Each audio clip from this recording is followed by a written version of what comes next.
2600여 년 전 고타마 시타르타의 깨달음으로 탄생한 불교.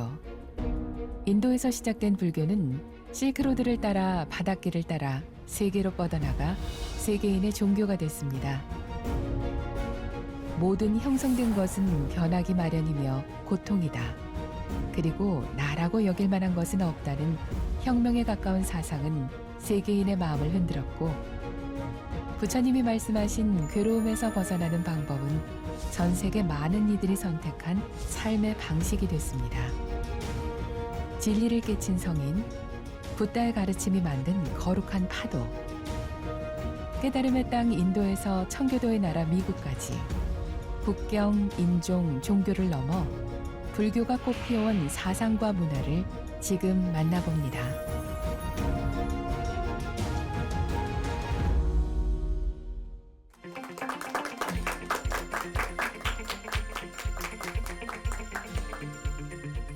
안녕하세요. 오늘은 이 동남아시아 불교에서 우리 그 스리랑카 불교와 그리고 이 스리랑카 불교가 어떻게 전파되었는지에 대한 해상 실크로드에 대해서 제가 조금 말씀을 드리겠습니다.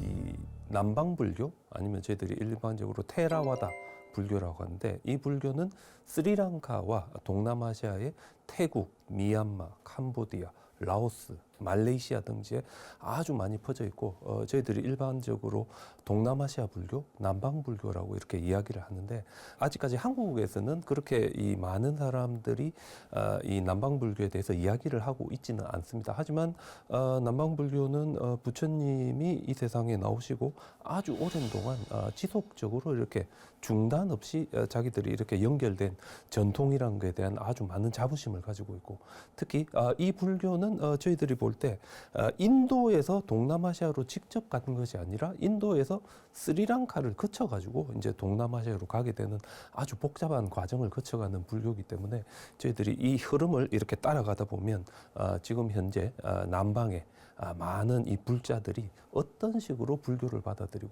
보통 우리 중국 불교라든지 한국 불교는 인도 북쪽에서 이 그 실크로드를 따라서 육상 실크로드로 불교가 이렇게 이 고비 사막을 넘어가지고 이제 중국으로 들어온 게 특징이라고 한다면, 이 남방 불교는 그런 육상 실크로드가 아니라 해상 실크로드로, 그러니까 배를 타고 이렇게 이 스리랑카로 동남아시아로 갔다는 것에 특징이 있습니다. 그래서 이 불교가 그럼 어떻게 성립되었는가, 제가 거기에서 조금 말씀을 드리겠는데, 우선 우리가 이 남방 불교에 대해서 이해를 하려면 어떻게 이 남방 불교가 처음 인도에서 스리랑카까지 가게 됐는지, 여기에 대해서 여러분들이 이제 조금 아셔야 되는데, 여기서 이제 가장 중요한 역할을 하신 분을 저희들이 아쇼카라고 그럽니다. 아쇼카는 한 기원전 한 250년경에 인도 북서쪽에 있었던 마우리아 왕조의 세 번째 왕이었는데, 폭력을 사용하는 것을 그만두고 어떤 이 저희들 보통 다르마라고 하는데 올바름을 통해 가지고 이웃 나라에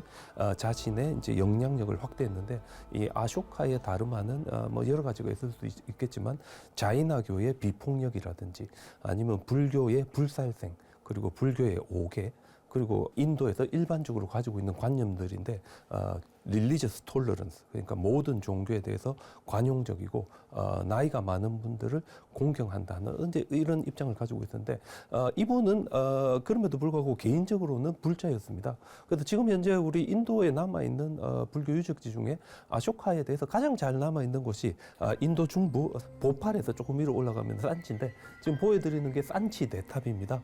이 산치 대탑에 가시면 이 토라나의 한 기둥에 아쇼카 왕이 이렇게 있습니다. 그래서 보시면 좀 둥둥하고 후덕하게 생긴 이분이 아쇼카고, 아쇼카는 이 인도에 있는 이 초기 불교의 대부분의 유적지가 거의 다 이 아쇼카 왕에 의해서 시작되었다고 우리가 이야기할 정도로 아주 그 든든한 불자입니다.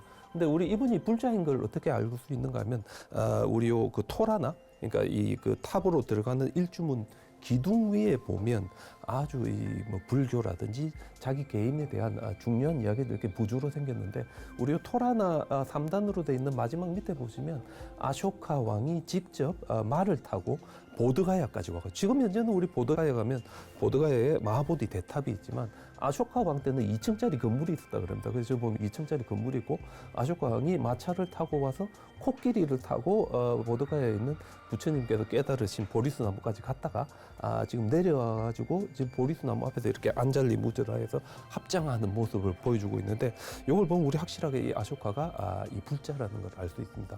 근데 우리 이 아쇼카 왕의 첫 번째 부인을 우리 남방불교 전통에서는 위디샤 대비라 그럽니다. 왜냐하면 아쇼카 왕이 왕이 되기 전에 위디샤라는 마을에 갔을 때 그 마을에 이제 가장 부잣집의 딸과 이제 첫 번째 결혼을 했다. 저희들이 일반적으로 이야기하는데 이분이 이제 불자였습니다. 근데 이제 마우리아 왕국 같은 경우에는 첫 번째 왕인 찬드라굽타는 자이나교 신자이고 두 번째 왕인 빈두사라는 아지비카, 보통 저희들이 순세 외도라는데 신도였기 때문에 아쇼카도 아마 초창기부터 불자는 아니었었고 그래서 저희들이 아쇼카에 대해서 이야기할 때 일반적으로 아쇼카는 불교 신자가 되기 전에는 찬다 아쇼카다.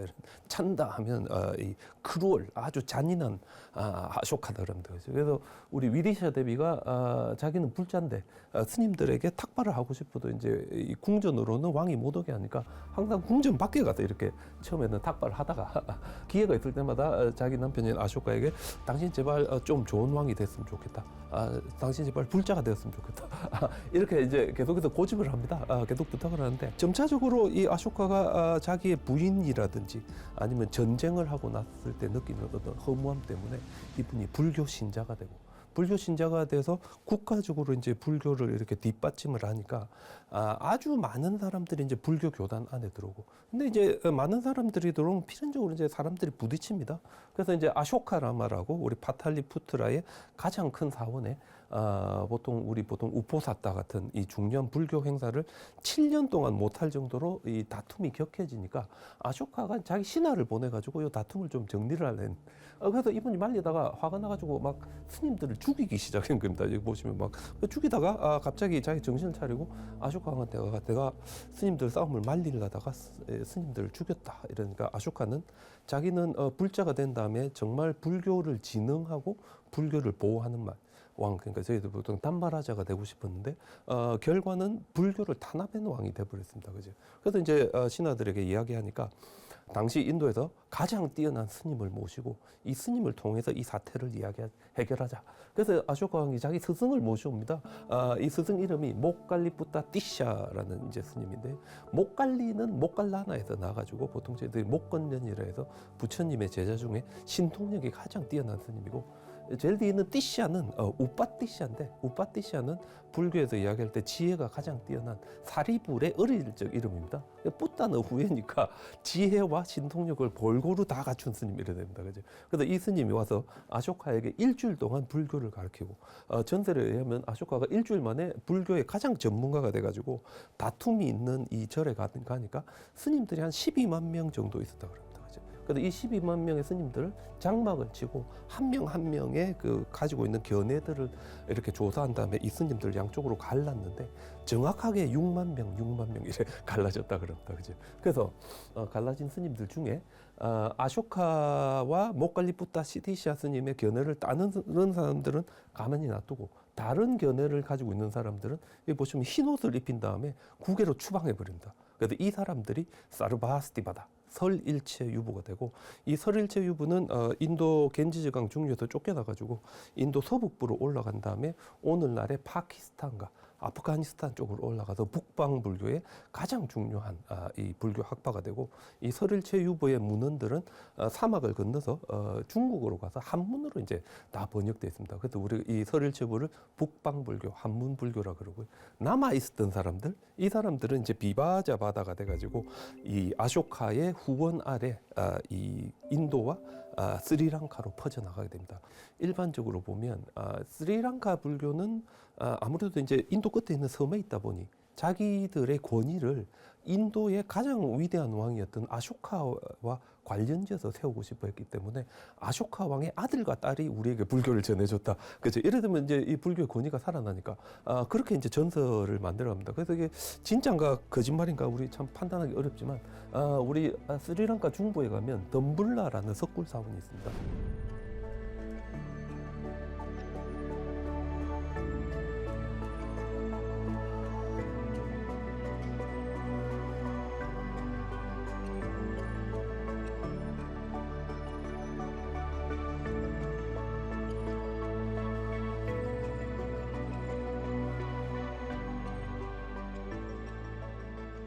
이 석굴 사원의 한쪽 구석에 불교가 어떻게 이 스리랑카까지 왔는가 하는 이야기인데 저 두 번째 보시면요, 이 그 당시 스리랑카의 왕은 데와남피아 티시아인데 사냥을 되게 좋아했습니다. 그래서 마힌텔레라는 곳에 사슴 사냥을 갔는데 아쇼카 왕의 아들인 마힌다가 다른 비구 스님 5명을 데리고 우리 전설에 의하면 기러기처럼 날라서 그치? 인도에서 스리랑카까지 왔다 그럽니다. 그래서 그 마힌텔레 꼭대기에 슉 이래 착륙을 하니까 왕이 바로 활을 던지고 이 기를 왕이 불자가 되니까 왕을 따르던 귀족들이 전부 불자가 되고 왕과 귀족들이 불자가 되니까 국민들이 전부 다 불자가 되고 순식간에 스리랑카 전체가 홀리 아일랜드 오브 부디즘 불교의 신성한 섬으로 바뀌어버립니다. 그러니까 이 티시아 왕이 자기 궁전 후원에다가 아주 큰 절을 지어주는데 크다라는 게 우리 보통 마하라고 해가지고 마하하면 크다 이런 마하야나 할 때 요 마하고요. 그다음에 스님들이 계시는 공간을 저희들이 비하라 위하라. 그래서 이분들을 마하위하라라고 이제 저희들이 일반적으로 이야기하는 요게 만들어집니다. 그래서 우리 요 마힌텔레에 가시면 데와남피아 티시아 왕의 동상도 있고 그다음에 저 언덕이 요 그림에 있는 거하고 똑같습니다. 그래서 이 스리랑카의 불자들은 꼭 마힌텔레에 가서 저 언덕 꼭대기까지 올라가는데 왜냐하면 바로 저 꼭대기가 스리랑카의 불교가 제일 먼저 온 곳이기 때문에 다들 이렇게 올라갑니다. 그죠? 근데 중요한 거는 지금 현재는 우리 남방 불교에 가면 비구 교단만 있고 비구니 교단 여자 스님들은 없습니다. 근데 원래는 있었는데 이게 어떻게 생기게 되는가 하면 우리 여자 교단은 듀얼 오디네이션이라고 해서 수계를 2번 받아야 됩니다. 왜냐하면 여자는 남자가 해줄 수 없고 여자가 먼저 한 다음에 해당 지역의 남자 여자 스님들이 같이 수계를 해주는 전도. 그래 이제 여자 스님들 보호를 할 수가 있으니까 그래 되는데 이제 마힌다 스님이 스리랑카에 자리를 잡으니까 그 스리랑카 데와남피아 티시아 왕의 형님의 부인이 500명이 되는 여자들을 데리고 마힌다한테 와서 여자들도 출가하게 해달라니까 마힌다 스님이 나 안 된다. 왜 안 되냐 이랬더니 여자는 먼저 여자가 한 다음에 내가 해줄 수 있다. 그래서 데와남피아 티시아 왕이 그 아쇼카 왕에게 사신을 보내서 이 여자 스님을 보내달라. 근데 내 여동생인 쌍가미타, 그러니까 이 아쇼카 왕의 딸입니다. 쌍가미타가 스님이니까 쌍가미타와 10명 이상의 비구니 스님들을 좀 보내달라. 그리고 올 때 보드가야에 있는 보리수 나무에 가지를 꺾어서 이렇게 꼭 보내달랍니다. 왜냐하면 이 스리랑카는 부처님이 있었던 곳과 거리가 머니까 뭔가 스리랑카에도 부처님과 직접 연결되는 물건이 있어야 불교가 이제 로컬라이제이션, 지역화할 수 있기 때문에 따라서 이제 스리랑카의 어떤 요구에 따라서 아쇼카 왕이 자기 딸과 10명 이상의 비구니 스님과 요 부처님의 깨달음을 얻었던 그 보드가야에 있는 보리수 나무 가지를 꺾어가지고 같이 보내주는데 요거는 이 벽화로 어디에 남아 있는가 하면 방콕에 가시면 궁전 바로 옆에 와포라는 사원이 있습니다. 요 사원에 가면 동남아시아에서 가장 큰 와불상이 있는데 요 와불상 다리 위에 있습니다. 요 다리 위에 꼭대기에 있는데요. 꼭대기 여기 보시면 먼저 이 아쇼카 왕이 자기가 직접 물속에까지 들어가서 배에다가 비구니 스님들과 이 그 보리수 나무 가지를 꺾은 거를 이렇게 화분에 심어서 이렇게 배에 실어주고 그리고 요 위에 보시면 쌍가미타의 뛰어난 능력으로 2주 걸립니다. 2주. 이게 보통 우리 이 북인도에서 스리랑카는 걸어가면 한 2년 걸린다. 700요잖아. 그지? 근데 그 당시 이 몬순 계절풍이 있어가지고 제가 이따 말씀드릴 때인데 2주 만에 이분들이 스리랑카까지 도착합니다. 근데 아쇼카 왕이 보리수 나무는 부처님과 똑같기 때문에 내가 물에까지 직접 들어가서 배에다 실었기 때문에 대화남 삐아띠시아 왕도 똑같이 해라 이렇게 부탁을 하고요.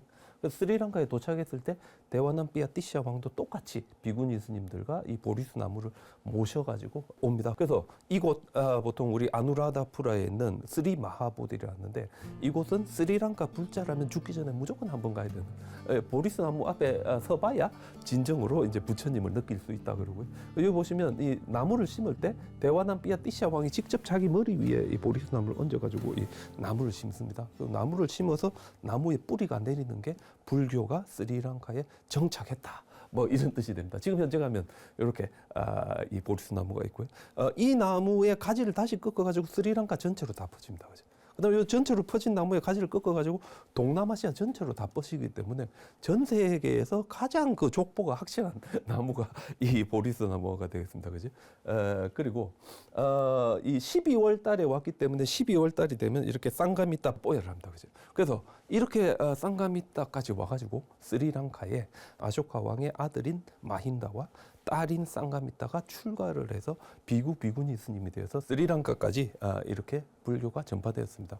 근데 이 스리랑카까지 이 기원전 한 250년경에 왔던 불교가 그대로 동남아시아까지 가는 거 아닙니다. 왜냐하면 이 불교가 스리랑카에서 중세 불교로 발전한 다음에 중세 불교로 발전한 불교가 저희들이 보통 추정하기에는 한 900년에서 한 1300년 정도 사이에 집중적으로 동남아시아로 가게 됩니다. 근데 그 전에부터 이 불교가 동남아시아로 안 갔느냐? 그건 아닙니다. 아주 이제 이 인도의 다양한 지역에서 불교가 복잡하게 갔지만 한 900년에서 한 1300년 정도가 되면 이 스리랑카 불교가 동남아시아에서 이제 가장 우세한 불교로 변화하게 되는데 여기서 이제 저희들이 꼭 알아야 할 거는 이 스리랑카 불교는 스리랑카에서 지역화해가지고 중세 불교로 발전된 불교가 갔기 때문에 어떤 이 북인도에 있었던 오리지널한 불교가 동남아시아로 갔다 이렇게 이제 저희들이 이야기하기는 어렵고 따라서 이 스리랑카에서 불교가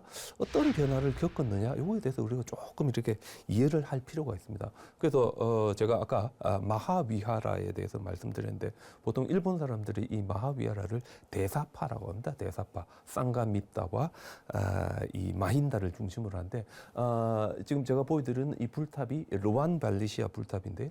기원전 한 100년 정도가 되면 전 세계에서 두 번째로 높은 건물입니다. 이 불탑이 있는 이 지역이 아까 제가 보여드렸던 보리수 나무와 함께 마하위하라 그러니까 스리랑카 대사파의 근거지가 되고 이 대사파는 마힌다 스님이 이 그 스리랑카로 올 때 부처님의 말씀을 빨리어라는 언어로 된 불교 경전을 이제 머릿속에 넣어갑니다. 이거 써가온 게 아니고 머릿속에 넣어가고 이거를 여러 명의 스님들이 합송을 하면서 유지하고 보존을 했습니다. 예를 들어서 저희들이 반야심경을 이래 외우면요. 저도 이제 혼자 하면 잘 못하는데 한 10명 같이 하면 제가 모르는 부분은 10명 중에 몇 명은 알기 때문에 제가 끝까지 정확하게 몰라도 우리 정확하게 할 수 있습니다. 그죠? 그래서 스리랑카에서 기원전 한 250년부터 기원 전후까지 이 불교 경전이 구전으로 아주 정확하게 이제 전승이 되는데 부처님의 말씀이 티피타카 보통 3장이라고 그럽니다.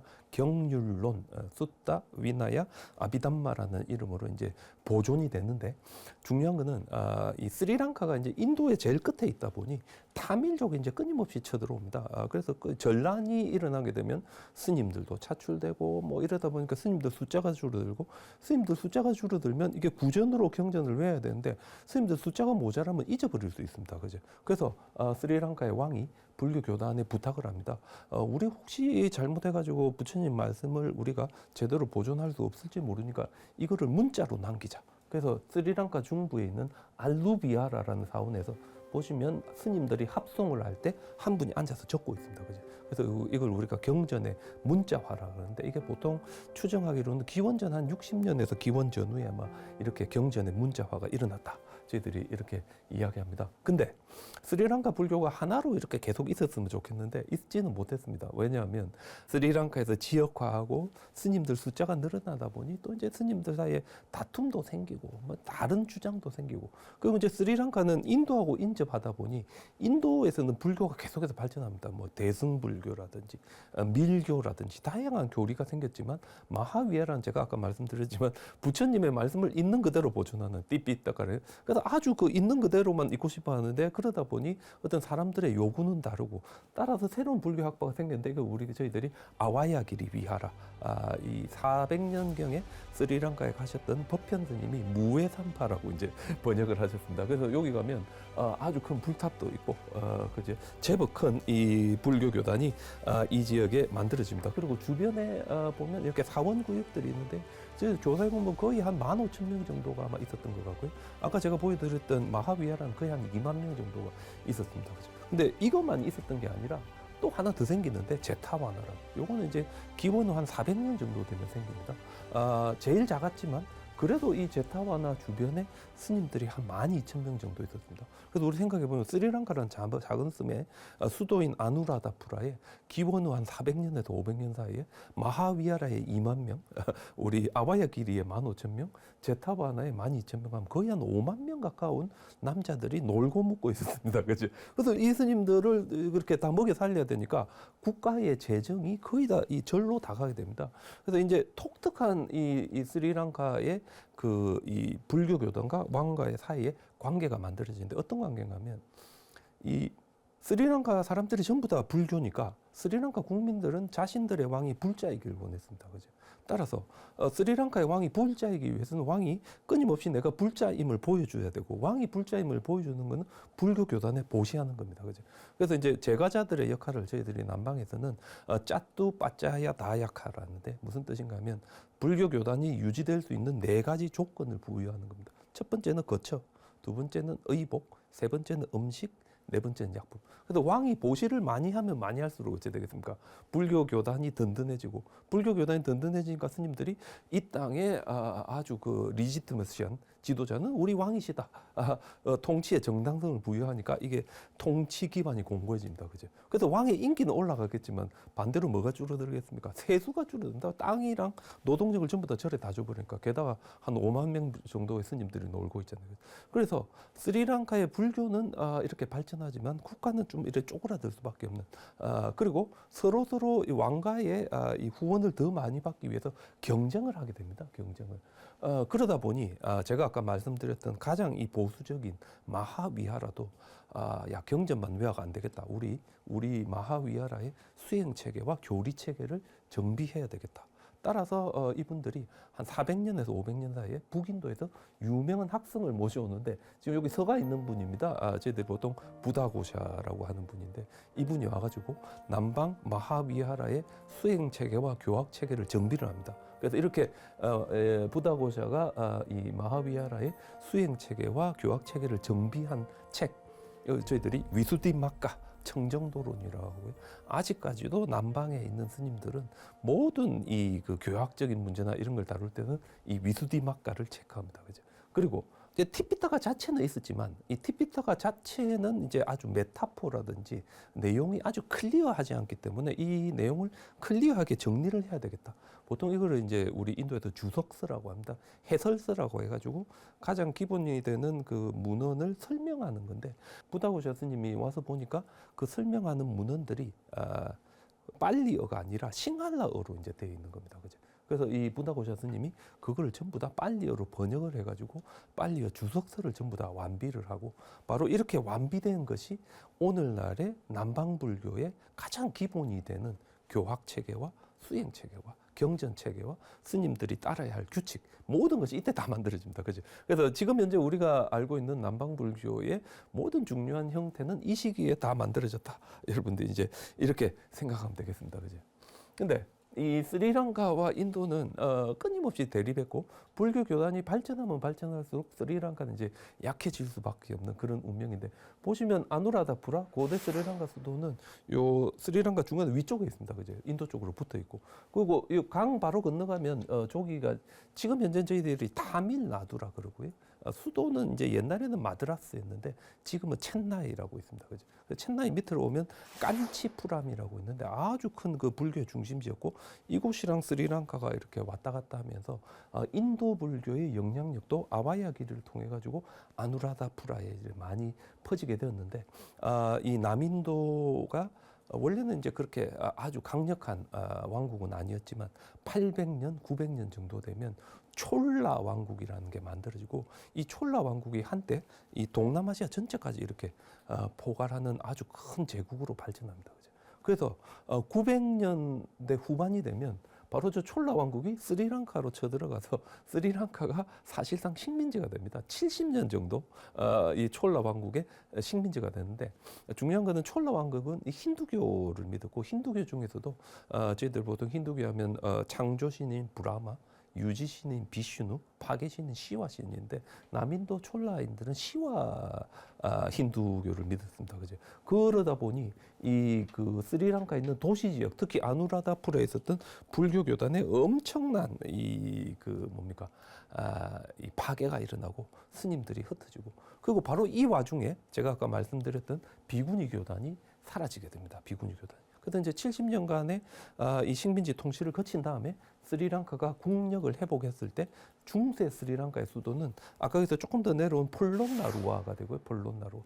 여기 가면 다시 이제 그 국가를 재건하면서 제가 지금 요 보여드리는 코드로리움 같은 이 불탑과 불상과 그제 스님들이 있었던 공간과 불탑 이게 다시 만들어집니다. 그죠? 이게 보통 저희들 보면 한 1100년, 한 1200년 정도에 이제 일어나는 일이 됐는데 이렇게 스리랑카가 다시 국력을 회복하고 나니까 어떻게 됐겠습니까? 이 우리나라도 독립을 하고 나면 불교에서 있었던 게 이제 외색 불교를 청산한다, 일본 불교를 청산한다, 뭐 이런 게 있었는데 그 이 폴론나루아를 중심으로 스리랑카의 황금 시대를 열었던 왕을 저희들이 빠라크라마 바후라고요. 이건 보통 한 1000년 중반부터 한 1100년 정도 그 정도에 이제 스리랑카에 있으면서 이 스리랑카의 국력을 다 회복하고 벵골만 전체를 거의 이렇게 호령했다고 할 정도로 이 스리랑카를 다시 이래 반석에 내놓으신 왕이라 보통 우리 한국 사람들이 광개토 대왕 이야기할 때 스리랑카에 가시면 빠라크라마 바후 이야기를 합니다. 그죠? 근데 스리랑카 왕들은 국력이 안정되고 나라가 좋아지면 뭐를 합니까?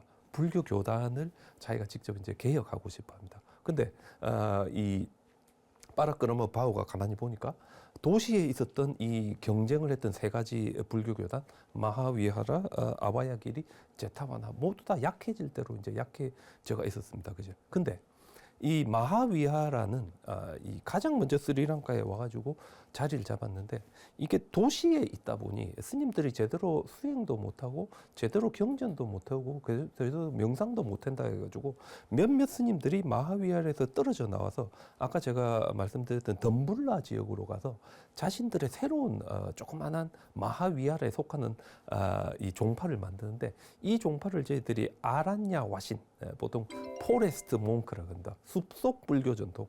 우리는 도시에 사는 거 싫다. 우리는 숲속에서 명상하고 경전만 외우겠다. 뭐 이겁니다. 이제. 그래서 이분들은 숲속에 있다 보니 70년간의 그 촐라의 스리랑카 통치 기간에 영향을 덜 받습니다. 왜냐하면 우리 쳐들어온 사람들은 도시 같은데 이제 시골에 안 가잖아요. 그죠? 그래서 여기 살아남은 이분들이 살아남았고 따라서 빠라크라마 바후는 바로 이 아라냐 화신, 포레스트 몽크들 이제 숲속 불교 전통을 중심으로 스리랑카 불교를 개혁합니다. 그래서 이 숲속 불교 전통을 중심으로 해가지고 이 불교 교단의 스님들을 하나로 다 모으니까 빠라크라마 바후 이후부터는 스리랑카 내에 불교 교단의 다른 이름들이 안 나오는 물론 이제 아와야길이나 제타바나가 남아 있긴 남아 있었겠지만 거의 이제 유명무실해지고 그다음에 이 지역 불교로 개혁을 합니다. 우리나라 같은 경우에 뭐 제1교구, 제1교구, 제3교구에서 이 교구들이 이 전국으로 흩어져 있는데 비슷한 방식으로 스리랑카에서도 지역적으로 이렇게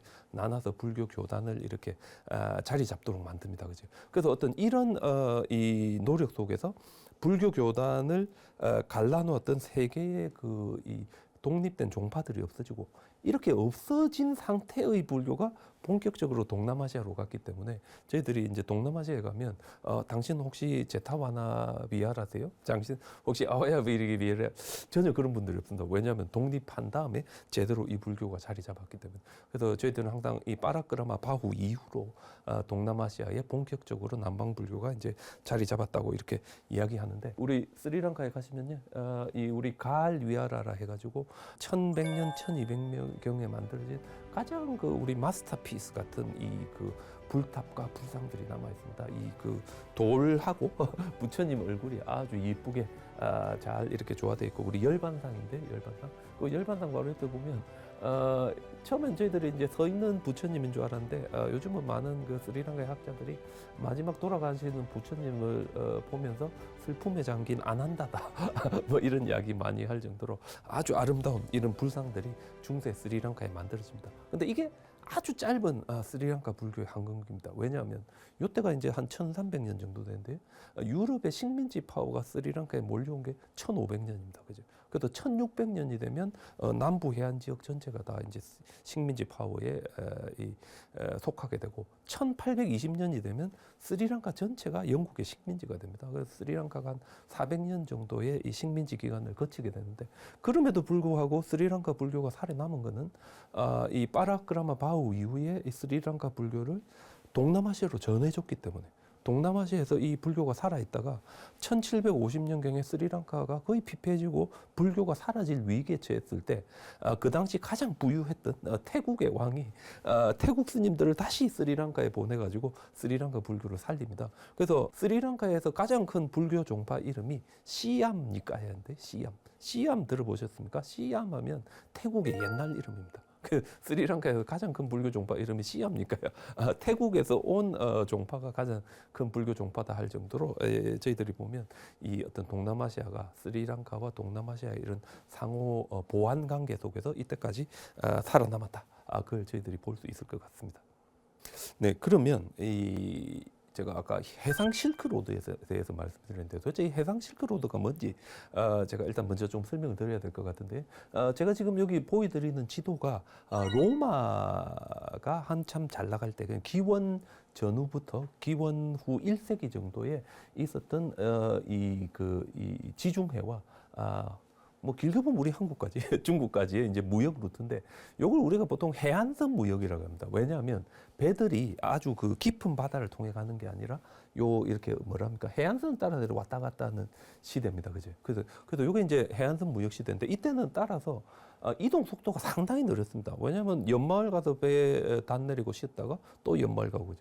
그럼 이 전체가 배 한 대가 간 게 아니라 예를 들어서 여기 인도에 있었던 배는 스리랑카에서 방글라데시 여기만 왔다 갔다 했을 거고, 방글라데시는 미얀마만 왔다 갔다. 이렇게 전체가 하나의 시스템으로 되어 있고, 배 한 대가 이렇게 다 다니는 거 아닙니다. 뭐 이 정도로 되다 보니 엄청나게 이제 오랜 시간이 걸립니다. 이동하는데, 그죠? 근데 여기 이제 혁명이 일어난 게 몬순 계절풍을 이제 알게 된 건데, 지금 여기 보시면 제가 빨간색으로 이렇게 줄을 꺼놨는데, 보통 여름철이 되면 이 인도양은 바람이 남서쪽에서 북동쪽으로 붑니다. 그죠?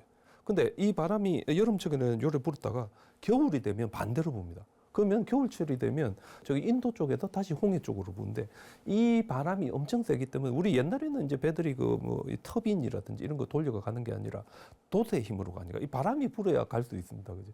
그래서 이렇게 바람이 부는 거를 발견을 하게 되니까 이 홍해 쪽에서 인도까지 금방 갈 수 있습니다. 보통 한 3주 정도면 저 예멘이 있는 저 아라비아 반도 끝에서 인도까지 갔다 그러니까 엄청난 속도로 갈 수 있고요. 비슷하게 우리 인도에서도 스리랑카나 우리 남인도에서 이 바람을 타게 되면 보통 제가 이 책 같은 거 한번 체크해 보면 2주 정도가 걸리면 여기까지 온다 그럽니다. 니코바 아일랜드에 있는 안다만 제도까지. 좀 오래 걸리면 3주고요. 그다음에 여기서부터 이렇게 수마트라 섬 끝까지 오는 저기는 적도 해류라고 해가지고요. 바람이 안 불어도 이 물이 뜨거워져가 자동으로 이렇게 막 흐르잖아요. 그냥 적도 해류가 흐르기 때문에 가만히 배에 앉아 있으면 3달 정도 있으면 요 끝에 있는 순다 해역까지 이렇게 올 수 있습니다. 그죠? 그래서 우리 이런 걸 보통 무역풍이라 그럽니다. 그래서 바람의 방향을 따라서 요 한 지역에 있던 사람들이 다른 지역까지 가고 그래서 그 지역에 가서 조금 머무르면 바람의 방향이 바뀌면 다시 돌아오는 건데 그래서 요즘 우리 뭐 중국에서 일대일로라고 해가지고 왜 동남아시아나 뭐 우리 쪽에 이 그 무역 실크로드를 보고 나는데 이게 왜 잘 안 되는가 하면 우리 옛날의 실크로드는 이렇게 바람을 타고 왔다 갔다 했기 때문에 사람들이 다른 지역에 가면 그 지역에 머무르게 되고 그 지역에 머무른 동안 서로 문화가 이렇게 융합이 되는데 지금 중국에 하는 건 그냥 배가 섰다가 지나고 뭐 이런 물자만 왔다 갔다 하니까 이게 제대로 안 되는 겁니다. 그죠? 보통 저희들이 쇼 플랭크 보트라고 하는데 그 당시에 이제 한국어 없다 보니 배를 모래사장에 됩니다. 그죠? 근데 그 못을 박으면 쫙 갈라져가 물이 들어오겠죠. 그래서 못을 안 박고 구멍을 낸 다음에 줄을 묶습니다. 그죠? 줄을.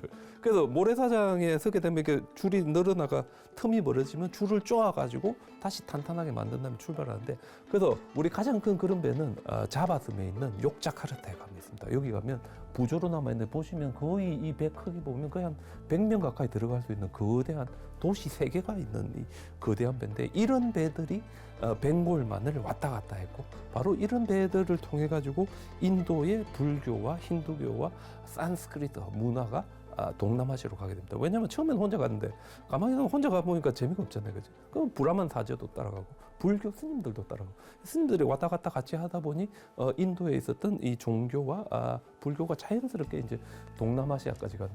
그래서 저 밑에 보시면 배가 도착했을 때 도착하신 분들이 자기들이 가지고 있는 상품만을 나누는 게 아니라 서로가 문화를 나누면서 공감하는 바로 이 속에서 이제 발전한 게 저희들이 보통 해상 실크로드다 이렇게 이야기할 수 있습니다. 근데 불교는 그럼 과연 어떠했는가? 상당히 흥미로운 게 불교의 보통 저희들이 본생담이라고 해가지고 부처님의 전생 이야기를 보면 해상 무역 이야기 제법 많이 나옵니다. 지금 제가 요 보여드리는 요거는 여기 보시면 지금 배가 깔아앉아가지고 막 사람들이 막 이렇게 바닷속에 막 빠지고 있는데 요 벽화를 저희들이 마하자나카 자타카라고 하는데 부처님이 전생에 나라가 망한 국가의 왕자로 태어났는데 그래서 이제 어머니와 이웃 나라도 피신을 합니다. 근데 이제 본인이 국가를 다시 세워야 되는데 국가를 세우려면 돈이 있어가지고 이렇게 군대를 빌드업해야 돼. 돈을 벌려면 어떻게 해야 되느냐? 배를 타고 장사를 해야 된다 해가지고 부처님이 배를 타고 이제 장사하러 나가는. 근데 이 배가 이제 깔아앉습니다. 그죠? 중간에 이 사고가 깔아앉는데 이 복잡한 이야기인데. 근데 이런 이야기가 자타카에 들어 있다는 거는 불교와 불교의 상인들이 적극적으로 해상 무역에 임했다는 뜻이 됩니다. 그죠? 그래서 지금 여기 보여드리는 이 지도에 보시면 요 인도 끝쪽에 있는 땀마립대가 보통 우리 겐지강 하구에 있는 항구구에 밑으로 쫙 내려오시는데 진하게 표시된 것들이 이 인도의 동부 지역의 주요한 항구들인데 불교 세틀먼트가 있는 곳입니다. 무슨 말인가 하면 불자들이 이 장상업의 중심에 있었고 불자들이 배를 타고 적극적으로 해상 무역에 임했던 지역이 이런 쫙 스리랑카까지 이제 연결이 됩니다. 그죠? 그래서 저희들이 보기에는 바로 인도 동부 지역의 적극적인 이 불교를 중심으로 한 상인들의 활약과 함께 불교가 이 그 인도의 동부 해안 지역과 스리랑카에서 동남아시아로 이제 배를 타고 넘어가는 이제 그런 게 있었던 것 같습니다. 그죠? 그래서 이 초창기에는 아까 제가 말씀드렸지만 해안선 무역 시대니까 여러분 보시면 말레이 반도가 이래 깁니다, 그죠? 이걸 지나야 우리가 이 메콩강이 있는 요 캄보디아라든지 태국으로 갈 수 있는데 이게 너무 기니까 옛날에는 어쨌는가 하면 말레이 반도가 가장 좁아지는 곳을 입스무스 크라라고 하는데 벵골만 쪽에 배를 댄 다음에 여기는 걸어서 넘어와가지고 또 배를 타고 가면 훨씬 더 막 가깝게져. 사실상 뭐라고 지름길이라 할 수 있나, 그죠? 그죠? 그래서 저런 지역을 중심으로 이 상업의 중심지들이 만들어지고 저런 지역을 중심으로 인도와 동남아시아의 문화가 교류하기 시작합니다. 그래서 우리 제일 유명한 곳이 요 위에 있는 까우삼깨오인데 까우삼깨오에 가시면 고대 인도의 마우리아 시대의 그 브라미 문자로 된 도장이 발견됐습니다. 그래서 우리가 체크해 보면 이 인도와 네팔 국경에 있는 피프라와에서 발견된 부처님의 사리함에 있는 이 유리병인데 유리병에서 요래 보석 같은 게 많이 나왔습니다. 보석 같은 게. 그래서 저 보시면 우리 별 모양으로 된 요 목걸이의 일부였던 것 같은데 중앙에 구멍을 뚫은 이거는 저희들이 조사를 해보면 까오삼깨오에서 아마 나온 거 아닌가. 그 정도로 고대에 이미 인도에서 이 해상 무역을 통한 이 물자들의 흐름이 활발했다는 걸 알 수 있습니다. 그 여기서 우리 한 가지 더 재밌는 거는 바로 이 까오삼깨오의 어떤 이런 유리 이 구슬, 유리 목걸이들이 어디에서 또 발견되겠습니까? 이 베트남 남부 지역을 거쳐가지고 우리나라까지 와가지고 백제 문흥왕릉이라든지 김해 대성동 고분이라든지 합천에 있는 가야 시대 고분들에 발견됩니다. 그지? 사실상 우리가 보면 이 해상 무역로가 그 당시 이까지 연결됐었던 걸 알 수 있고, 요거를 통해 보면 뭐 저희들은 전설과 같이 생각하지만 허황옥이 한국에까지 왔다는 것도 그래 무조건 전설만은 아니지 않은가? 왜냐면 이 무역품이 왔다는 거는 충분히 사람들도 이제 올 수 있는 거지. 네, 뭐 그만큼 이렇게 올 정도의 동기가 있었느냐 없었느냐 거기에 대해서 이제 여러 가지 말이 있을 수 있습니다. 그지? 충분히 가능한 무역로가 있었다 이래 말씀드릴 수 있겠습니다. 근데 그래가지고 점차적으로 이 인도와 스리랑카의 이 불교 문화가 동남아시아로 가는데 이걸 우리가 인디아나이제이션, 동남아시아의 인디아나이제이션. 그건 뭡니까?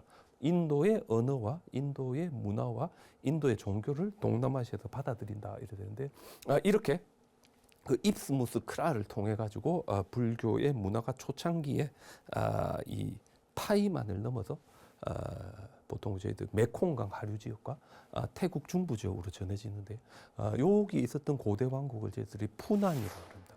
그래서 최초로 인도화된 국가가 만들어지고 왕의 이름이 루드라 바르만. 바르만 하면 보통 프로텍트 이런 뜻인데 보통 인도에서는 여러분 우리 사승계급 카스트라고 들어보셨는지 모르겠는데 여기 보면은 브라만, 크샤트리아, 바이샤, 수드라가 있을 때 크샤트리아가 이제 귀족이나 무인 계층인데 따라서 이 사람들은 이 진리의 보호자, 브라만의 보호자 이래 되니까 이 자기들의 타이틀로 바르만 이걸 많이 씁니다. 그죠? 그래서 우리 그 앙코르왓을 만든 분 수르야 와르만 태양의 보호자 뭐 이래 되는데 루드라 와르만 이런 이름으로 된 왕의 타이틀들이 제가 방금 말씀드린 푸난 이 메콩강으로부터 태국 쪽에 이렇게 나타나기 시작합니다. 그래서 이제 초창기에 그러면 이렇게 힌두교만 왔느냐? 그건 아닙니다. 그죠? 불교도 왔습니다. 그죠? 그래서 이 정글을 우리 어디서 찾을 수 있는가 하면 태국의 차오프라이아 강이 있는 남쪽 지역, 그러니까 지금 치면 방콕에서부터 방콕 서쪽에 이제 나코파톰이라든지 방콕에서 조금 올라가서 롯불이라든지 이쪽 지역이 옛날에 이제 해안에 접해 있었고 이쪽 지역에 있었던 고대 국가를 저희들이 드와라와띠라고 그러는데 드와라 하면 문이란 뜻이고 와띠는 거주지란 뜻이라 성을 만들고 성문을 이렇게 뚫은 다음에 안에 사람들이 집중해가 살았다. 그래서 이걸 우리 드와라와띠라 합니다. 그죠? 그래서 이 드와라와띠에 가면 법륜이 나타나는데 이건 우리 인도 불교의 흔적입니다. 제가 지금 보여드린 거는 아까 제가 산치 대탑 보여드렸는데 산치에 있는 3번 스투파인데 스투파 앞에 여기 지금 보시면 이 토라나 스투파로 가는 일주문이 있습니다. 그죠? 근데 일주문 중간에 보시면 저기 보시면 법륜이 있고 법륜 앞에 신자들이 합장을 해가지고 이 법륜에 기여합니다. 근데 아마 아시겠지만 이 기원 전후에 인도 북서쪽에서 어떤 이 헬레니즘의 영향으로 그리고 그 당시에 그쪽 지역의 서아시아의 문화와 함께 불상이 만들어지기 전에 인도에 있는 불교 신자들은 부처님을 인간의 모습으로 표현 안 했습니다. 그죠? 그리고 인도에서는 부처님 자체보다는 부처님의 가르침이 훨씬 더 중요했습니다. 부처님께서 나 자신에게 의지하지 말고 나의 가르침이 너희들이 따라가야 할 길이다라고 말씀하셨기 때문에 그죠.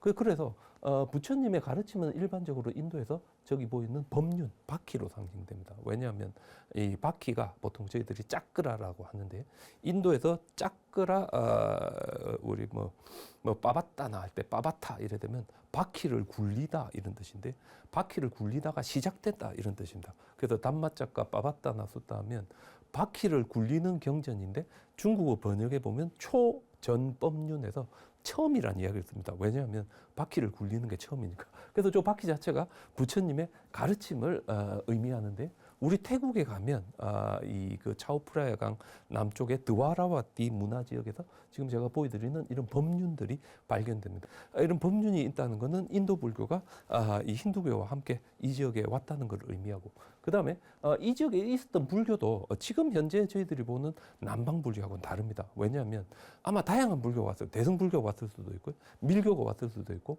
지금 현재 우리는 모르는 동남아시아 초기 대승 불교가 바로 이 드와라와띠 지역에 있었을 수도 있습니다.